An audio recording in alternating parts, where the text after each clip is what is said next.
Welcome to Ganesan media. இறைவனுடைய அருளால் நம்ம எல்லோரும் நல்லா இருப்போம். தொடர்ந்து ஆதரவு கொடுத்துட்ருக்கிற எல்லாருக்கும் மனசார நன்றியை தெரிவிச்சுக்கிறப்பா. இன்றைக்கி என்ன வீடியோ வாங்க பார்ப்போம். இது மூக்குரட்டை கீரை. வெளிப்பக்கம் பச்சையாக இருக்கும், உள்பக்கம் சாம்பல் நிறத்தில் இருக்கும். இதுலேயே 3 வகை இருக்குது. இந்த கீரையவும் சாப்பிடலாம். இதில் இருக்கிற குச்சியவும் தனியாக எடுத்து கொஞ்ச நேரம் காய வச்சு மறுநாள் கூட நான் அதை சூப்பு வச்சு குடிச்சிருக்கேன். அப்போயேவும் சூப்பு வச்சு குடிப்பேன். இலையும் குச்சியும் போட்டு சூப்பு வச்சுருக்கேன். இதை கொஞ்சம் நல்லா மசிச்சு விட்டு வடிகட்டி சாப்பிட்லாம். இது கூட என்னென்ன போட்டேன் அப்படின்னு சொல்கிறேன். பூண்டு, இஞ்சி, சீரகம், மிளகுத்தூள், சின்ன வெங்காயத்தை தட்டி போட்டுருவேன்.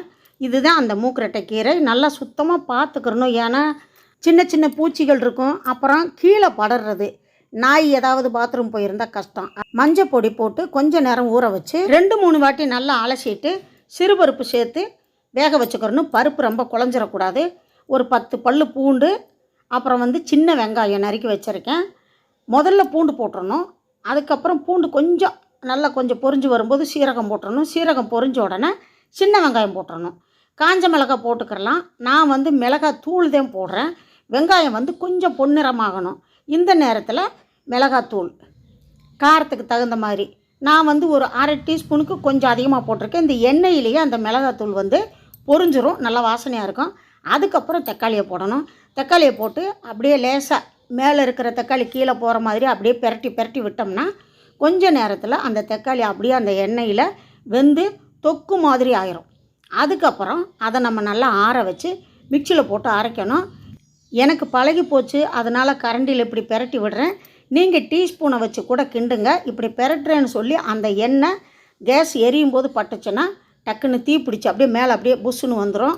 அது முகத்திலக்கண்ணா பட்டுச்சுன்னா கஷ்டமாயிரும். அதுக்காக சொன்னேன். நீங்கள் டீஸ்பூனில் கூட கிண்டிக்கங்க. இப்போ 1/2 டீஸ்பூனு மிளகு பொடி போட்டிருக்கேன். இதுதான் அந்த கீரைக்கு நம்ம அரைச்சி போடுற அந்த ஒரு சுவை கூட்டுறதுக்கு. இது நம்ம வலுவலுன்னு அரைச்சிடக்கூடாது. இதையும் ஒரு அளவுக்கு தான் அரைக்கணும். ரொம்ப நைஸாக அரைச்சோம்னா ருசி கெட்டு போகும். அதே மாதிரி தான் கீரையவும் அரைக்கணும். நல்லா ஆற வச்சு மிக்சியில் போடணும். நான் கொஞ்சம் கீரை ஃபஸ்ட்டு அரைச்சிட்டேன்.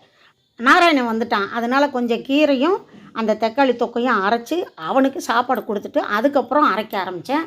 இந்த தக்காளியும் கூட ரொம்ப நைஸாக அரைக்க வேண்டாம், ஓரளவுக்கு. இப்போ கீரையை மத்து இருந்துச்சுன்னா நம்ம கடைஞ்சிடலாம்.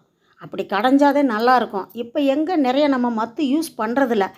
கரண்டியில் இப்படி வச்சு இது பண்ணாலும் செட் ஆகாது. இப்படித்தான் மத்தில் கடையணும் அப்படிங்கிறதுனால அந்த கரண்டியை வச்சு அப்படி காட்டினேன். கீரை ஆறுறதுக்குள்ளே வெங்காயம் தக்காளி அந்த பொருளெல்லாம் நம்ம வதக்கி வச்சுருக்கோம்ல, அதை அரைச்சி ஒரு கிண்ணத்தில் ஊற்றிட்டேன். கீரையும் பருப்பு ஆறிடுச்சு. அந்த தக்காளி வெங்காயம் அந்த அரைச்சோம் இல்லையா, அதே ஜாரில் அந்த கீரையவும் நம்ம போட்டுடலாம். அந்த கீரைக்கு பேர் மூக்குரட்டை கீரை. நல்லா ஞாபகம் வச்சுக்கோங்க, ரொம்ப நல்லது. இது எனக்கு ஒரு பிரச்சனை வந்துச்சு, அதனால இதை வாரத்தில் 2 நாள் சாப்பிட்டுக்கிட்டே இருக்கேன். இதையும் ரொம்ப வலுவலுன்னு அரைக்காமல் மிக்சியில் போட்டு சும்மா லேசாக அப்படி சுற்றி விட்டோம்னா நம்ம கடைஞ்ச மாதிரியே வந்துடும். இப்போ கீரை ரெடி ஆயிடுச்சு. தேவையான அளவு உப்பு போட்டாச்சு. வீடியோ பிடிச்சிருக்குன்னு நினைக்கிறேன். முழுசாக வீடியோ பார்த்ததுக்கு ரொம்ப நன்றியை தெரிவிச்சுக்கிறப்பா. அடுத்த வீடியோவில் சந்திக்கலாம். அதுவரை பாய்ப்பா.